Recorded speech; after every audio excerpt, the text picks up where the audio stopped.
അങ്ങനെ ഞാൻ അവരെ ഇൻവൈറ്റ് ചെയ്യാനൊക്കെ ആയിട്ട് പോയി. ഇപ്പൊ ഹൻസിക്ക് എക്സാം കഴിഞ്ഞ് വന്നു. How was exam? Kumsa. Not bad but not good.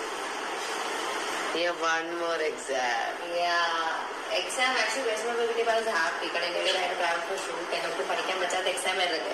അപ്പൊ എനിക്ക് പേഴ്സണൽ പറഞ്ഞപ്പോൾ എല്ലാം അറിയാമായിരുന്നു. പക്ഷെ എഴുതി വന്നു 15 മാർക്ക് 2 എസ് എഴുതാൻ കിട്ടില്ല. എഴുതി പറയല്ലോ, അങ്ങനെ പറയരുത്. പക്ഷെ അതിന്റെ റിക്വയർഡ് എമൗണ്ട് ഞാൻ എഴുതിയില്ല. എന്നാലും അറിയാമെങ്കിൽ വിട്ടുകളയരുത്. ഞാൻ വിട്ട് കളഞ്ഞില്ല. അതാണ് പറയുന്നത്. എനിക്ക് ഇനിയും ഒരു 10 മിനിറ്റ് തീർക്കാം. പക്ഷെ ഞാൻ എഴുതി 15 മാർക്സിന് അവിടെ എത്തിയപ്പോ എനിക്ക് ബോറടിച്ചു. പക്ഷെ എനിക്ക് ഇതിക്കുള്ളിൽ ചെയ്യാൻ കഴിയില്ല.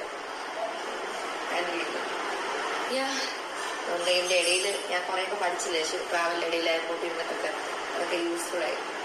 ഇനി അടുത്ത എക്സാം ഈസിയാണോ ടഫാണോ? Similar to this exam. Time ഉണ്ടല്ലോ, വേഗം കുളിച്ചിട്ട് പഠിക്കാം.